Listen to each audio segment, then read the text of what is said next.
De vontade de chorar. Não tem como a gente viver de forma diferente disso. Dependemos da graça dele, tudo se resume na graça dele, e não tem para onde fugirmos disso. Abram a Bíblia de vocês, lá no livro de Deuteronômio. É o quarto livro, né? O quarto não, o quinto livro do Pentateuco. Então, você tem Gênesis, você tem Êxodo, você tem Números, você tem Levítico e você tem Deuteronômio. Deuteronômio, eu sempre leio este livro imaginando a seguinte cena: Moisés colocando no colo o povo de Israel e relembrando esse povo a respeito de tudo aquilo que Deus havia ordenado, Deus havia orientado. Porque ao tempo todo, ele falando isso, ele retornando a toda a lei de Deus, a toda a orientação de Deus, ao andar contínuo e diário com Deus. Mas antes da gente entrar no tema de hoje, quem poderia, já que a gente não conseguiu gravar o culto de domingo passado, quem poderia resumir aí o que foi pregado no domingo passado? Em alguns pontos principais.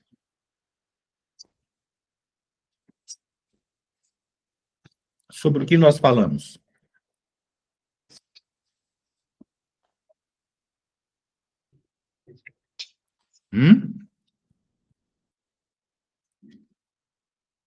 Vamos lá, gente. Vocês lembram, não lembram? Eu vou só pedir para a irmã Joselita fechar o áudio dela, se ela não for se manifestar agora. Isso. Ainda não. Ainda está aberto. Mas se for se manifestar, pode deixar aberto. E aí? Nós falamos na última pregação. Qual foi o tema? Apesar que eu não gosto de colocar tema, né? Mas é fácil saber qual é o tema. Quem é o nosso Deus? Quem é o nosso Deus? Que tipos de pessoas que Deus procura? Sim, falamos disso também. Também falamos disso. O que mais, gente? Qual foi o texto base que nós usamos? De César o que é de César e de Deus o que é de Deus. Mateus 22:15. Dai a César o que é César o que de é de César. Deus, o que é de Deus, e nós não podemos inverter essa ordem. Aquilo que é devido a Deus, a gente entregar aos Césares desta vida, e aquilo que é devido aos Césares desta vida, nós entregarmos a Deus. Né? Então, significa dizer que a minha fé tem que ser direcionada a Deus, a minha esperança a Deus, a minha força que vem dele a Deus, a minha gratidão a Deus, a minha espera a ele, né? E aos Césares desta vida, aqueles que se propuseram a se tornarem Césares desta vida, receberão aquilo que lhes é devido, porque Jesus estabeleceu uma ordem, Jesus estabeleceu uma lei, ao dizer, dai a César o que é de César. O que é dele, vai para as mãos dele. Ele vai receber, quer você goste ou não, quer você concorde ou não, quer você ache justo ou injusto ou não. Eles irão receber o que é devido a eles, a posição que eles decidiram seguir, que eles decidiram ocupar. E quando eles desejam se tornarem Césares, nesta vida, nesta existência, eles se desconstroem, humanamente falando, e se prostram ao diabo, porque foi isso que o diabo tentou fazer com Jesus, torná-lo um César nesta vida. quando o levou ao pináculo do templo, mostrou a glória do mundo e disse: tudo isto te darei se prostrado, se ficares de quatro para mim e me adorares. Não tem como você ser um César na existência se não estiver de quatro para o diabo, se não estiver prostrado para o diabo. Porque para se tornar um César, você precisa obrigatoriamente adorar ao diabo. Pastor, então todos que estão numa posição de autoridade, numa posição de destaque, numa posição de honra, são Césares? Não. Não. Porque não é o lugar em que você está e você vai aprender isso hoje. Não é o lugar que você ocupa, não é a posição que você ocupa, não é a honra e a glória que o mundo confere a você que vai fazer de você um César.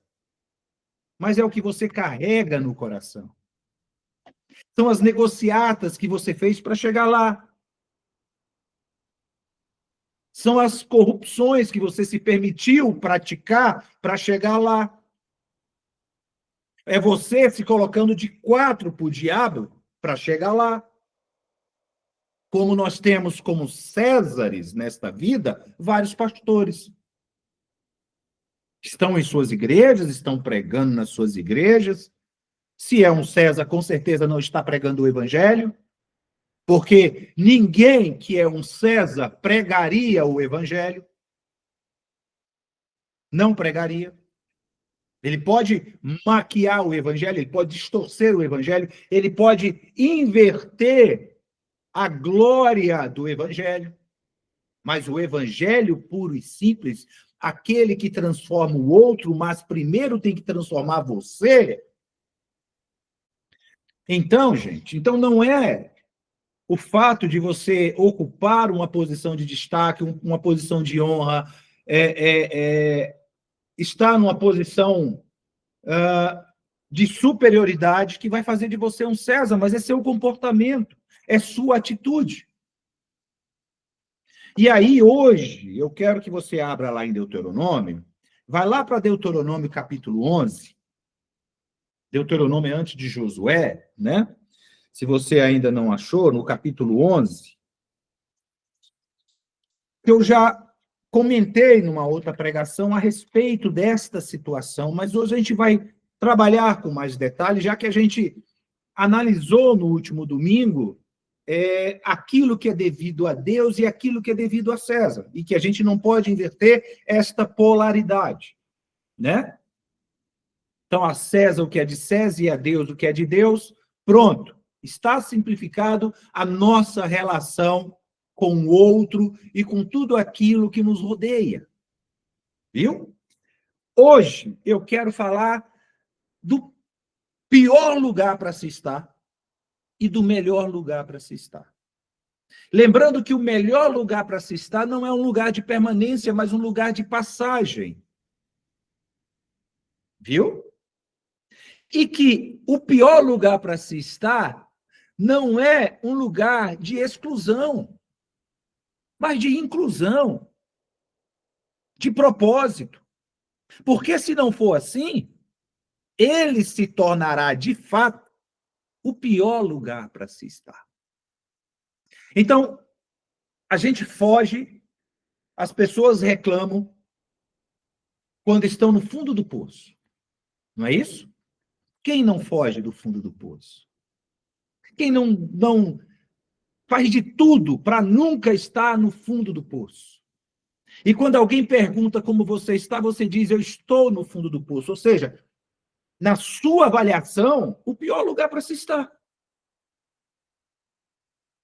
E que aquele lugar desejado por você, ansiado pela tua alma, desejado pela tua alma, que te apetece, que você interpreta como sendo o pior lugar para se estar, onde quase todo mundo já chegou lá e você deseja chegar lá, mas pela sua avaliação e pelo que eu estou falando aqui agora, dos dois lugares, o pior e o melhor, sendo que na tua interpretação o pior é o melhor e o melhor é o pior. Então, quando você vai para Deuteronômio, no capítulo 11, e você vai lá para o versículo 10, como eu falei, eu já mencionei esse texto aqui numa outra pregação, diz assim: porque a terra, veja se não traz a imagem de Moisés, né? Sentando, colocando no seu colo o povo de Israel e relembrando os mandamentos de Deus. Relembrando as ordenanças de Deus. Relembrando o bom caminhar na presença de Deus. Então ele diz assim, no versículo 10 do capítulo 11, porque a terra que passais a possuir não é como a terra do Egito. Aí ele faz a comparação. Não é como a terra do Egito, donde saístes, em que semeáveis a vossa semente e com o pé arregáveis como uma horta. Em que pese o Egito trazer aqui a simbologia de escravidão, né? Porque era onde o povo estava, era escravo na terra do Egito. Quando subiu um faraó que se esquecera de José e começou a tratar o povo com desprezo e começou a escravizar o povo, e aqui a gente pode voltar um pouquinho à história para ver que a escravidão que acontecia antigamente não era escravidão de raça, de etnia, era de povos subjugados. E ali independia se você era branco, preto, amarelo, azul, verde, não interessava. Muito tempo depois, que aí passou a ser uma escravidão de cor. Lembrando que quando foi decretado a proibição da escravidão para todos os países, o Brasil, com o seu jeitinho brasileiro, ainda continuou 30 anos desobedecendo. E aí o escravo se tornou muito mais caro, porque aí sim virou tráfico. Aí se traficava escravo, porque no mundo todo estava proibido, ninguém podia mais tornar ninguém escravo. Tornar o negro escravo. Mas o Brasil não. 30, 40 anos, se eu não me engano, ainda continuou desobedecendo. E desobedecendo. Praticando crime. Enquanto no mundo todo estava proibido. Mas o Brasil não, continuou. Né? Continuou. Então, em que pese essa situação aqui para o povo de Israel, quando no Egito, eles tinham essa facilidade. Eles semeavam, cuidavam da sua horta, da sua alimentação, sem nenhuma dificuldade. Aí Deus vem e faz esse contraponto, através da vida de Moisés, para mostrar para o povo, olha, a terra que vocês vão possuir não é igual à terra do Egito. Porque precisa haver esta morte. Precisa haver esta solução de continuidade. Porque a nossa entrada no reino, a nossa entrada na graça, a nossa entrada no evangelho requer de nós renúncia, requer de nós morte. Jesus disse, se o grão, se a semente cair na terra e ela não morrer, ela fica só. Mas se ela morrer, ela produz muitos frutos. Então, este é o propósito, este é o sentido, sabe? É você chegar ao ponto de dizer assim, eu não quero mais ser como eu sou. Eu não estou satisfeito em ser quem eu sou. E aí o evangelho vem e te dá uma nova identidade. Muda você de dentro para fora, não de fora para dentro. Não são as suas vestes, não é o teu cabelo, não é o que você ostenta ou deixa de ostentar, porque a metanoia que acontece a partir do entendimento do evangelho, ela acontece na tua mente. Ela acontece no teu entendimento. A partir do momento que você introjeta o evangelho muda o teu olhar. Então vem Deus, através de Moisés, e diz, olha, é diferente. Tem que ser diferente. A minha entrada no Evangelho, o meu acesso ao Evangelho, não pode ser como antes. Eu não posso simplesmente dar continuidade à vida que eu já vinha levando. A terra que vocês irão possuir, porque a terra que passais a possuir não é como a terra do Egito, donde saístes, em que semeáveis a vossa semente e com o pé, arregáveis como uma horta. Versículo 11. Mas a terra que passais a possuir é a terra de montes e vales, de picos e poços. Sabe o que é isso?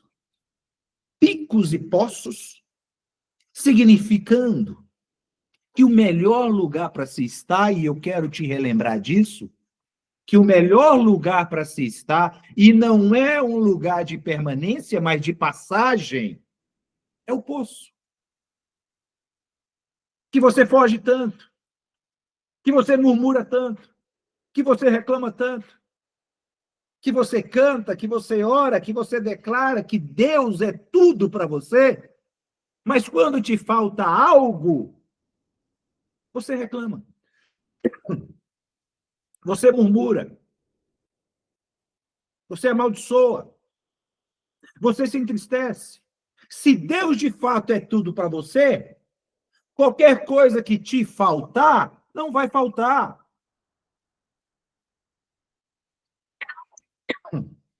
Desculpa, gente. Não vai faltar. Porque Deus preenche. Não é assim que você canta, que Deus é tudo para você? Então, por que você está reclamando que você não tem isso, que você não tem aquilo, que você não tem aquele outro? Ou você muda e diz que Deus é apenas mais um e continua correndo atrás daquilo que te falta?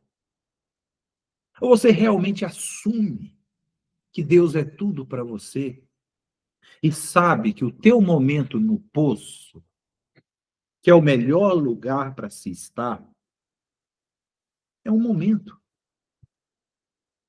é uma passagem, é um tempo de aprendizado, é um tempo de entendimento, é um tempo de compreensão. Eu já falei aqui para vocês, no meu tempo que eu chamei de Ilha de Patmos, que eu classifiquei como Ilha de Patmos, que eu defini como Ilha de Patmos. E eu disse que a Ilha de Patmos é um lugar de dor, de solidão, de escassez, de fome, de frio, de abandono, de lágrimas, mas também é um lugar de revelações. Porque foi lá que João escreveu o Apocalipse. Foi lá que João recebeu de Deus as revelações para escrever o Apocalipse. Ele não tinha nada. Ele não tinha companhia, provavelmente passava frio, fome, sentia saudades dos amigos e da família, mas ele recebeu muitas revelações de Deus. Muitas revelações de Deus. E eu também recebi. No tempo que eu estive na minha ilha de Patmos, eu também recebi muitas revelações. Então, é o melhor lugar para se estar. Mas não é o lugar para permanecer. A ilha de Patmos na minha vida passou. A ilha de Patmos na vida de João passou. A ilha de Patmos na sua vida vai passar e tem que passar. Não é um lugar de permanência, mas é um lugar de aprendizado. Aí a gente poderia falar de José, quando foi jogado no poço pelos seus irmãos. É um lugar de passagem. Podemos falar de Jonas, quando foi engolido por um grande peixe. Também era um lugar de passagem. Podemos falar de Davi, fugindo de Saul, se escondeu na caverna de Adulão, eu acho que era isso, não lembro. Junto com alguns que o seguiam, que se juntaram a ele. Então, são lugares de aprendizado. São lugares de aprendizado. Abre a tua Bíblia, por favor, mantém aqui, a gente vai voltar para cá. Mantém Deuteronômio, mas abre lá no Salmo 40, por favor. Salmo 40. Quantas e quantas vezes você já leu esse texto? Quantas e quantas vezes você já declarou esse texto? Sabe o texto que diz assim: ainda que eu ande pelo vale.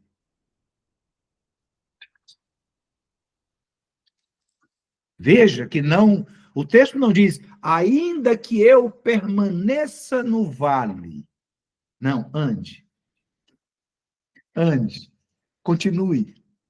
Continue. Não pare. Acho que foi domingo retrasado que eu falei sobre isso, não foi? Ser forte e corajoso, tenha bom ânimo, né? Continue. Então, ainda que eu ande pelo vale, vales são depressões. São depressões. E não a depressão patológica, né? Lógico que aqui é uma depressão geológica, mas eu aproveito para falar da depressão como patologia, né? Mas não como patologia, porque depressão não é uma patologia, depressão é um transtorno. Mas dos momentos de depressão, aqueles momentos que você não está bem, aqueles momentos que você está para baixo, que as coisas perdem o brilho, que as coisas perdem o sentido. O que te resta? O que te resta? Aquilo que você vem cantando, aquilo que você vem declarando. Deus, Deus, tu és tudo para mim. Ainda que eu ande pelo vale da sombra da morte, não temerei, porque tu estás comigo, a tua vara e o teu cajado me consolam. Né? Lugar de passagem, não é lugar de permanência. Eu já conheci pessoas e continuo conhecendo pessoas que entra ano, sai ano, entra ano, sai ano, você pergunta como ela está, nunca melhora. Nunca muda. Está lá no mesmo lugar. Está lá no mesmo buraco. Está lá no mesmo poço. Não muda. Aí tem uma fila do lado de fora. Precisando entrar naquele buraco e a pessoa não sai. Para os outros entrarem. Ó, meu filho, já venceu o teu tempo, bora. Olha o tanto que tem aqui para entrar. Está todo mundo aqui esperando para entrar. Pensa que o buraco é só seu? Tem gente que faz, né? Tem gente que tem o seu buraco de estimação. Gosta de lamber uma ferida. Hã? Hã? A coisa não pode melhorar, porque se melhorar, ela não sabe como lidar. Porque ela não está acostumado com as coisas melhorando. Aí surge o maior de todos os sabotadores, você.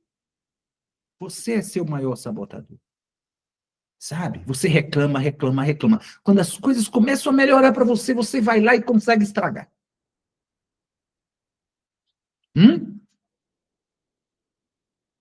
Teu casamento está bem. Mas você não está acostumado com esse casamento estando bem. Você tem que arrumar um conflito. Tem que arrumar um conflito. Vamos, sabe? Uma aventura, uma emoção. Está muito silêncio nessa casa. Está faltando grito. Né?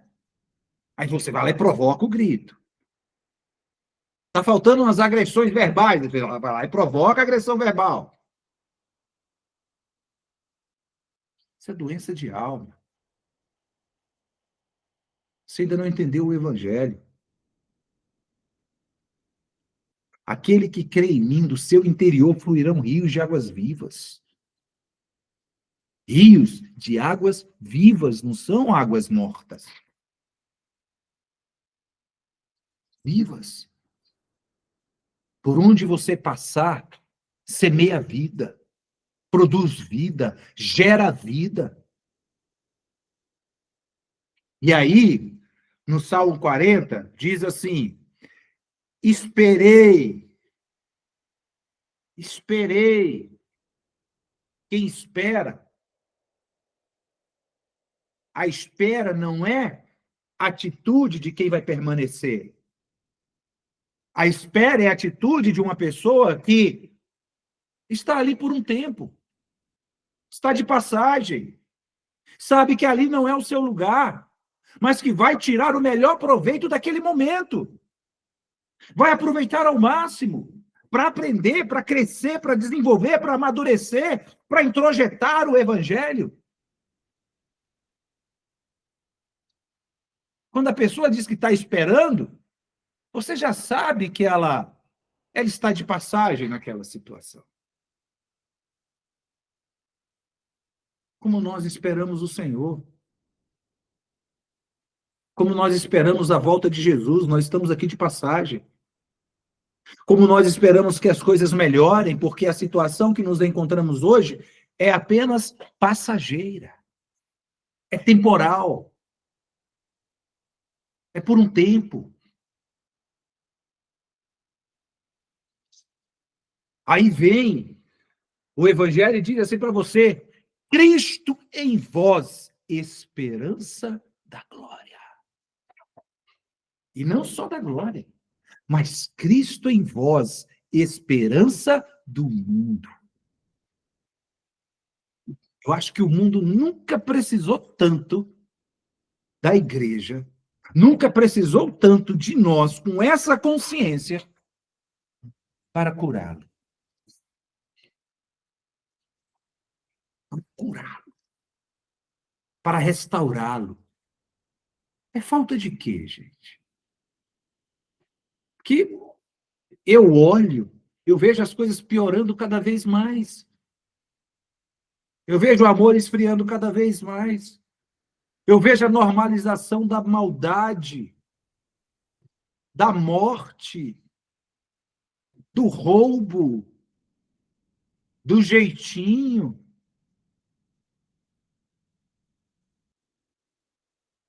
Antigamente você roubava, não você, tá? Estou falando de você, mas a pessoa roubava. Era descoberta, aquilo destruía a vida dela. Com vergonha. Hoje, é isso mesmo. Deu sopa, aproveitei. Deu sopa, aproveitei. Esperei, então, é um momento. Eu estou de passagem, não é o meu lugar. Esperei confiantemente pelo Senhor. Ele se inclinou para mim e me ouviu quando clamei por socorro. O que o Senhor fez? A partir da sua confiança, a partir da sua espera, a partir da sua entrega, dando a Deus o que é de Deus, o que o Senhor fez? O Senhor, depois disso ele olhou para cima. Porque é o pior lugar para você estar. Não. Ele não olhou para cima. Ele se inclinou. Ele olhou para o poço. Ele olhou para o buraco. E te viu. Ele te viu. Esperei confiantemente pelo Senhor. Ele se inclinou para mim. Ele olhou para dentro do buraco e me viu. Ele olhou para dentro do poço e me viu. Ele me notou, eu fui notado por ele. Mas não. A gente se alegra, a gente se emociona, a gente se excita com o olhar do César desta vida. Você viu? Trump me viu. Trump me estendeu a mão. Trump disse, oi.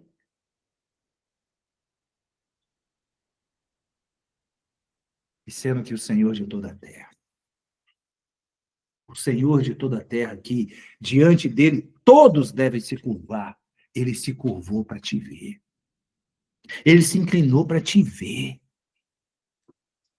Ele se inclinou para mim e me ouviu quando clamei por socorro. Tirou-me de um poço, não foi do pináculo, não foi do pico, não foi dos lugares altos, porque o pico, o pináculo, os lugares altos, é lá que se levantam postes ídolos. É lá que se levantam os deuses pessoais de cada um. Existe um Deus adorado por praticamente todos, que atende a todos os teus desejos, não necessidades, desejos.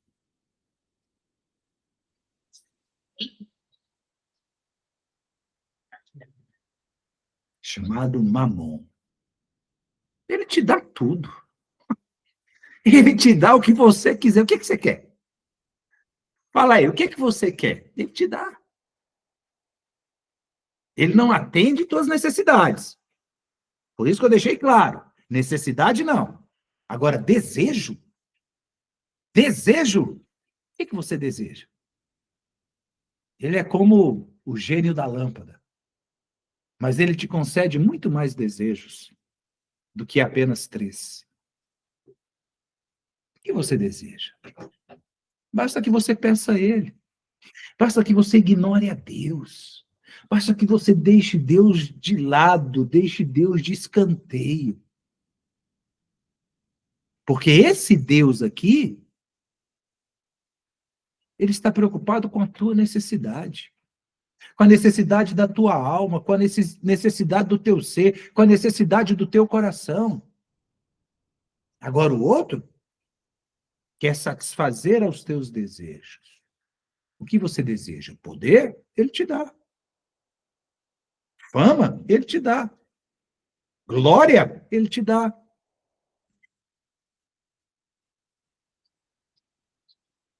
Quanto mais soberbo você for, mais ele vai te atender. Quanto mais ganancioso você for, mais você o agradará. Então, tirou-me de um poço, o melhor lugar para se estar. O melhor lugar para ter um encontro com Deus. Como eu falei, quem está lá em cima, não é porque está lá em cima que é um César. Não é porque está lá em cima que não tem os favores de Deus. Depende do que você carrega no coração. Tirou-me de um poço de perdição, de um tremedal de lama, colocou-me os pés sobre uma rocha e me firmou os passos e me pôs nos lábios um novo cântico. Um hino de louvor ao nosso Deus. Muitos verão essas coisas, temerão e confiarão no Senhor. Cristo em vós, a esperança do mundo. Cristo em vós, a esperança da glória.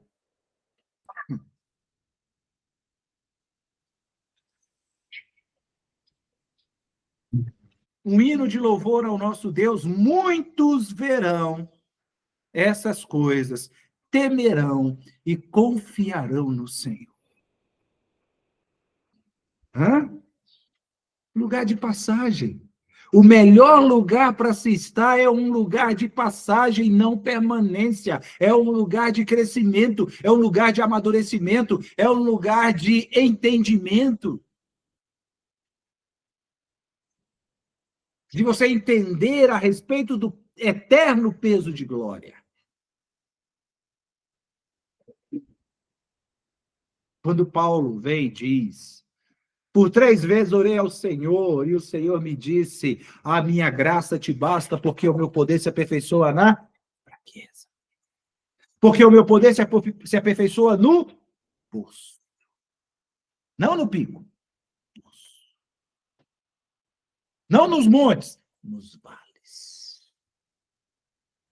Amém? Agora vamos ver o que Deuteronômio nos diz. Vamos voltar para lá.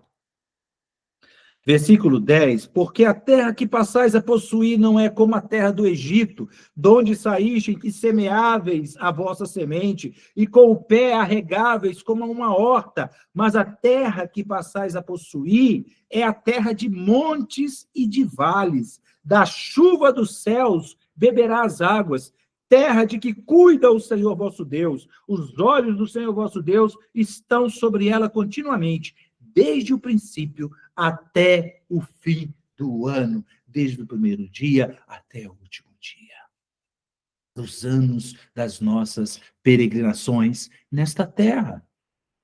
Mas saiba, não é como a terra do Egito, que te dava facilidades, mas te mantinha escravo. Te mantinha escravo. Agora, a terra de montes e vales é terra de liberdade. Porque eu entendi agora que o poço não é um lugar de permanência, mas de passagem, de crescimento, de amadurecimento. E que os picos, os montes, os lugares altos, os pináculos da vida, não é um lugar de exclusão. Não é um lugar onde eu chego e digo, my precious, meu tesouro, né? Meu precioso, é meu. Eu não divido com ninguém, eu não reparto com ninguém. Me tornei um César nesta vida. Agora todos terão que me adorar, todos terão que me servir. Não, não. Se lá cheguei, primeira coisa, eu não posso me esquecer do Senhor, eu não posso me esquecer da minha história, eu não posso me esquecer da minha caminhada, eu não posso me esquecer daquilo que Deus fez por mim, para que eu possa fazer pelo outro. Não é o nosso desejo? Com o nosso projeto de cestas básicas para as famílias?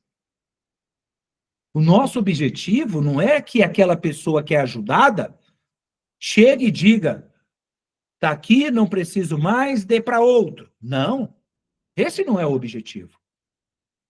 O objetivo é que a pessoa que hoje é ajudada, é amparada, é assistida pelo projeto, ela possa chegar e dizer, não preciso mais, agora eu que quero colaborar. Eu que quero ajudar. Eu fui ajudado esse tempo todo. Deus me abençoou, Deus me levou para o monte. Agora eu não quero olhar para cima, eu quero olhar para baixo. Eu quero olhar para aqueles que nada têm, eu quero ajudar aqueles que nada têm. Eu quero contribuir, eu quero fazer parte do projeto. Antes eu fazia parte do projeto sendo assistido por ele. Hoje eu quero fazer parte do projeto assistindo a outros. Então não é um lugar de exclusão. Não é um lugar de egoísmo, não é um lugar onde você vai fechar como uma trincheira e dizer é meu. E eu não reparto com ninguém. Quando você olha no Velho Testamento, o cuidado de Deus com o povo de Israel, mandando o maná, e ele dizia assim, olha, o maná é para cada dia. Não ajunte. Não tenha reserva, porque vai apodrecer. Eu quero ensinar vocês a confiarem em mim. Eu quero ensinar vocês que o pão nosso de cada dia dá-nos hoje. É a nossa oração diária, é como nós devemos orar, Senhor, o que tu tens para mim hoje? Atenda as minhas necessidades hoje, não é amanhã, não é semana que vem, não é no mês que vem, não é no ano que vem, é hoje. O pão nosso de cada dia dá-nos hoje. Não, mas a nossa oração é para ter em abundância. Senhor, multiplica o meu celeiro. Ué, mas se Deus multiplica o teu celeiro, você vai conseguir consumi-lo todo hoje? Porque para amanhã tem mais. Para amanhã tem mais maná. O que você vai fazer com o excedente? Ah, pastor, então quer dizer que eu não posso ter uma reserva de emergência, eu não posso fazer uma poupança, eu não posso... Claro que deve. Claro que deve. Mas que isso não arranque de você a tua confiança em Deus, a tua espera em Deus, que você não passe a acreditar que a tua segurança está no teu saldo bancário, está nos teus investimentos, mas em Deus. Em Deus. Nada impede de você fazer seus investimentos, de você ter uma reserva de emergência, ainda que eu tenha uma opinião meio assim a respeito dos investimentos, porque Jesus vem e diz assim: olha, toda riqueza é de origem iníqua. E ali ele ensina uma coisa tremenda, gente. Que ele diz assim, olha, eu vou parafrasear, ele diz assim, ó, faça o bem com as riquezas de origem iníqua. Faça o bem. Porque eu não conheço, e olha que eu já analisei. Ainda não consegui para me dar um exemplo de uma pessoa que enriqueceu sem ser de forma iníqua. Não estou dizendo enganando, roubando, não estou dizendo nada disso. Isso aí está claro, né? Ainda não vi. Porque sempre, para você chegar onde você chegou, você tirou de alguém. Ou você roubou o tempo de vida de alguém, ou você explorou alguém, ou você não sei o quê. Eu ainda não vi, gente. Eu ainda não vi. Tá? Você pode me trazer quem for. Me traga qualquer exemplo que você quiser. Um que recebeu herança. Analise a herança. De onde essa herança veio? Como que ela foi formada? Eu ainda não vi. Tá? Ainda não vi. Vamos voltar aqui. Capítulo 8 de Deuteronômio. Capítulo 8. Volte um pouco. No versículo...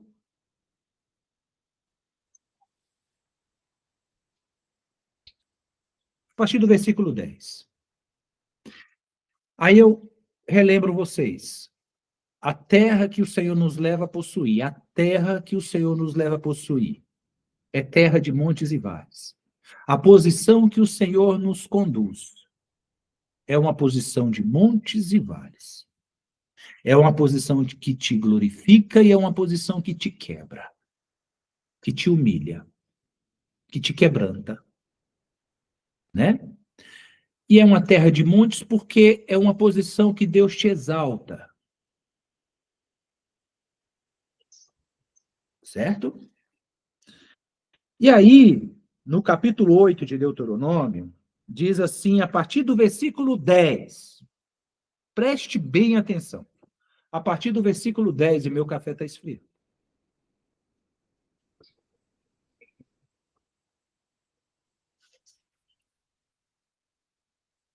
Comerás e te fartarás. Estamos falando dos picos, nós já falamos dos poços, né? Comerás e te fartarás, e louvarás ao Senhor teu Deus pela boa terra que te deu. Quem não louva ao Senhor? Quando você é tirado do poço, quando você é tirado do buraco, quando você é tirado da condição que você está, de humilhação, e Deus te coloca sobre o monte, acima de todas essas coisas, Ele te louva, Ele te glorifica, Ele te exalta, acima de tudo isto. Aí você vem, sabe? Diz assim, ó, e louvarás, versículo 10, louvarás ao Senhor teu Deus pela boa terra que Ele te deu. Você vai reconhecer. Você vai dar glória a Deus. Porque você sabe que só Deus para te tirar daquele poço. Só Deus para te tirar daquele buraco que você estava. Aí vem a advertência de Moisés. Quando ele diz assim, guarda-te quando isso acontecer. Viu? Quando isso acontecer, guarda-te quando você estiver no monte, quando estiver no pico, quando você estiver no pináculo, quando você estiver reinando sobre todas estas coisas. Guarda-te. Não te esqueças do Senhor teu Deus, não cumprindo os seus mandamentos, os seus juízos e os seus estatutos que hoje te ordeno.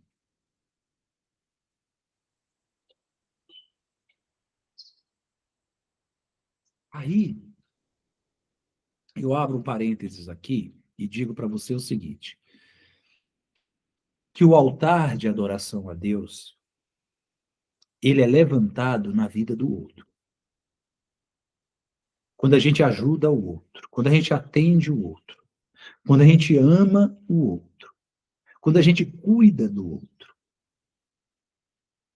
Esse é o altar de adoração a Deus que deve ser levantado por nós. Isto também vale, fora disso, viu? Qualquer adoração, qualquer relação que você possa ter com Deus, que não tiver relação com a vida do outro, é uma religião.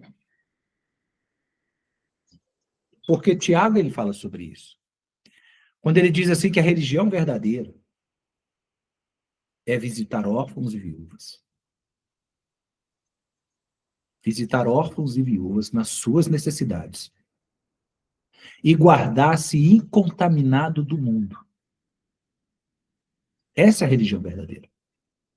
Fora disso, é apenas uma religião composta de rituais, regras sobre regras, preceito sobre preceito, como diz Isaías. O mesmo vale para a política. O mesmo vale para a política. A política que não melhora a vida do outro, que não transforma a vida do outro, que não coloca comida na mesa do outro, não é política. É conchavo, é corrupção. São os meus interesses que estão em evidência, e mais nada. Aí você diz, poxa, mas para os milionários, os bilionários, os ricos, a política não pode fazer leis para eles? Pode. Desde que essas leis melhorem a vida do outro. Ah, você quer que eu faça essa lei para você? Eu faço, eu como político, faço essa lei para você. Mas qual é o projeto, qual é o plano para que através dessa lei a vida do outro seja melhorada, a vida do pobre seja melhorada, a vida daquele que não tem o que comer seja melhorada? Ah, não vai não? Então não. Se você não tem como me apresentar um projeto para melhorar a vida do outro, para melhorar a sociedade, para melhorar o país, por que eu vou fazer uma lei, um projeto que vai beneficiar somente a você? Então, guarda-te, não te esqueças do Senhor teu Deus, não cumprindo os seus mandamentos, os seus juízos e os seus estatutos que hoje te ordeno, para não suceder que depois de teres comido e estiveres farto, depois de haveres edificado boas casas e morado nelas, depois de se multiplicarem os teus gados e os teus rebanhos, e de aumentar, e se aumentar a tua prata e o teu ouro, e ser abundante tudo quanto tens, se eleve o teu coração, e te esqueças do Senhor teu Deus, que te tirou da terra do Egito, da casa da servidão, do poço, do buraco, do vale, da depressão, da humilhação.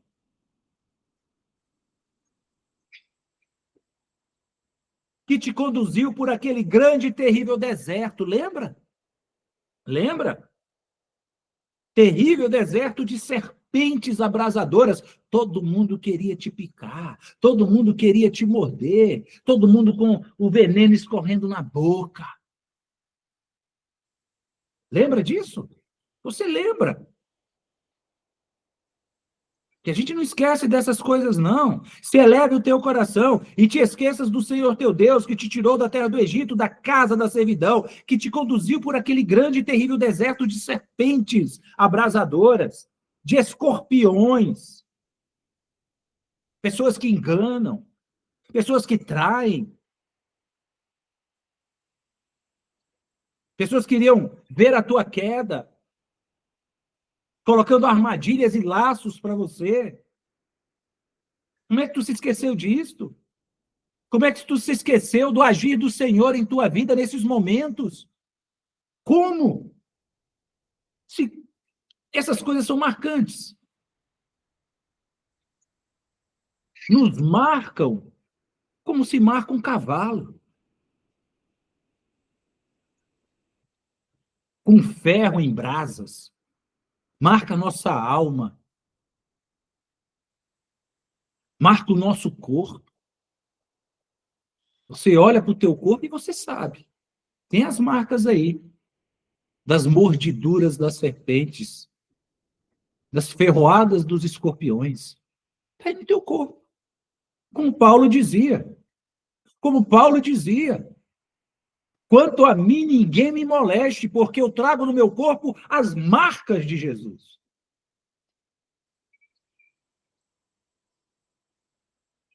A gente não esquece, não. Esquece, não. Tá lá. A alma fica tatuada. Essas coisas tatuam a nossa alma.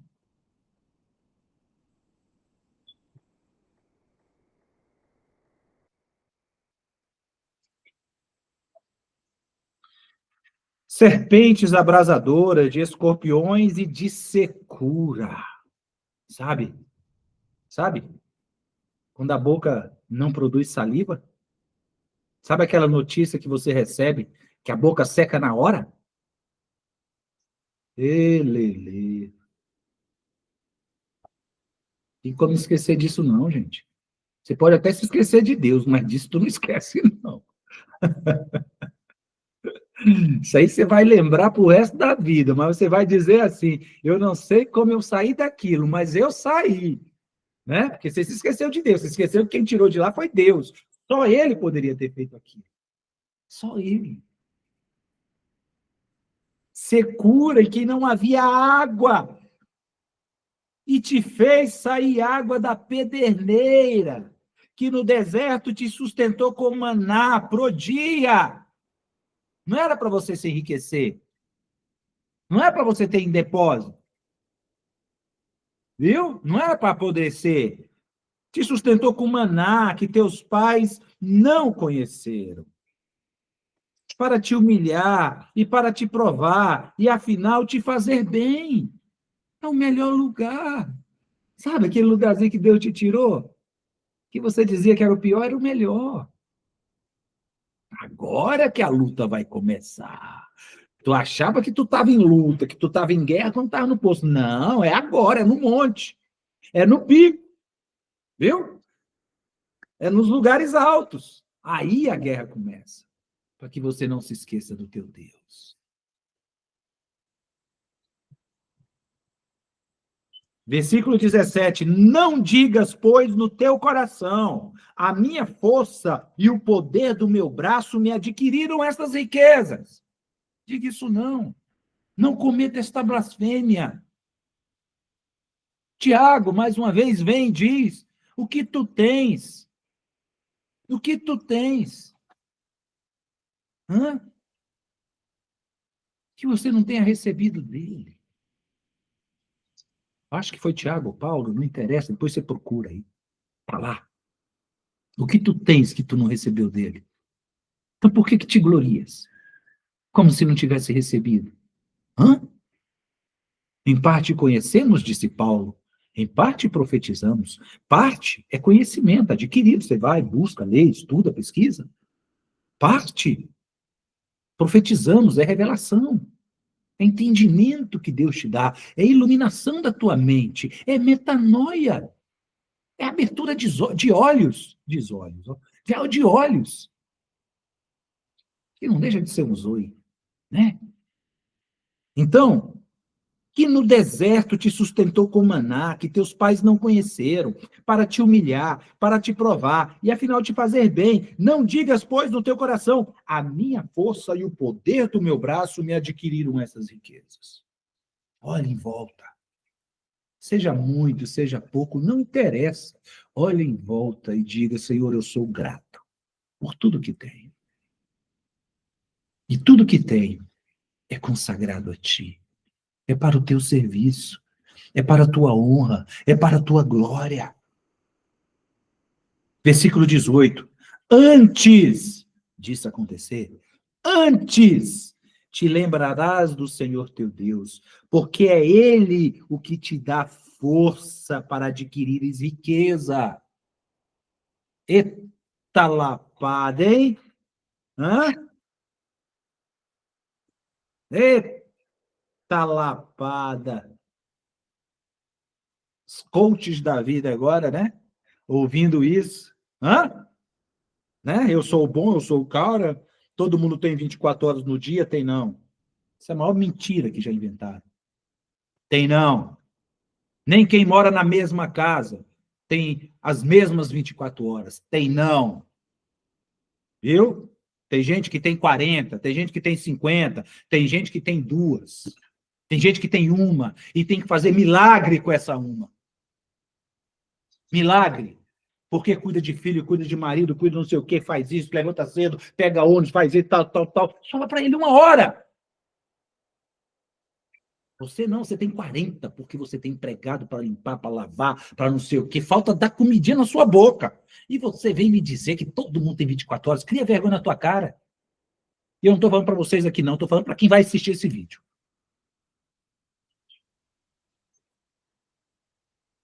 Viu? Antes te lembrarás do Senhor teu Deus, porque é Ele o que te dá força para adquirir riquezas, para confirmar a tua aliança que, sob juramento, prometeu aos teus pais, como hoje se vê. Se te esqueceres do Senhor teu Deus e andares após outros deuses, e os servires, e os adorares, protesto hoje contra vós outros que perecereis. Em outras palavras, Moisés está dizendo, eu profetizo, que se você agir assim, tu vai morrer. Tu vai morrer. Não vai ser bom para tu, não. Viu? Não vai ser bom para tu, não. Versículo 20. Como as nações que o Senhor destruiu diante de vós, assim perecereis. Porquanto não quisestes obedecer à voz do vosso Deus, do Senhor vosso Deus. Mais claro que isso, gente. Mais claro que isso, para você entender que há 2 lugares para estarmos, o pior e o melhor. E que o melhor é aquele que você chama de pior. E que o melhor desejado por você, ansiado por você, é o pior. E que o melhor lugar, que é o poço, que é o vale, é um lugar de passagem. E que o pior não é um lugar de exclusão. Não é o lugar para você dizer, é meu. Mas é um lugar para você, lá de cima, sabe? Estender a mão assim e ajudar aquele que está tentando subir. Aí você puxa ele para cima também, vem. Vem aqui para cima também. Aí você vai lá e puxa outro, vem. Vem aqui para cima também. Aí você vai lá e puxa outro, vem. Vem aqui para cima também. Vamos ficar todos aqui. Agora que você chegou aqui, me ajuda a trazer outros para cá também. Vamos, vai lá, estende a tua mão, puxa. Porque nós já estivemos no lugar que eles estão. Lá embaixo, eles estão sendo quebrantados, eles estão sendo curados, eles estão sendo tratados. Nunca chegue nos montes, nos picos, nos lugares altos, sem ter passado pelo poço. Sem ter sido tratado pelo poço. Sem ter passado pela terapia do poço. E aí, tá tudo bem? Tá. O que você anda fazendo? Terapia. Onde? No poço. Hã? Abrir um consultório no poço. Né, gente? Né? Amém? Alguém tem alguma coisa a dizer? Eu acho que foi, antes de você falar, né? Eu espero que você fale. Eu acho que foi Freud, pelo menos atribuíram a ele, né? Essa frase. E hoje a gente tem muito disso, né? Ah, aí tá lá uma frasezinha, aí colocam lá Sócrates, aí não sei o que Platão, aí não sei o que Aristóteles, aí não sei o que Às vezes o cara nem falou aquilo, sabe? Nem falou aquilo. Mas eu costumo dizer assim que não importa se falou ou não, o que importa é que foi falado, é que foi escrito, é que foi registrado. E vale a pena ser mencionado hoje. E aí a frase é o seguinte, que o que impede de sermos excelentes naquilo que a gente faz é porque nós desejamos ser bons. Enquanto nós desejarmos ser bons, nós perdemos a excelência. Né? Perdemos a excelência. E esse ser bom e esse ser excelente é para o outro. Né? Para o outro, melhorar o outro, cuidar do outro. Amém? Quem gostaria de falar? Ninguém?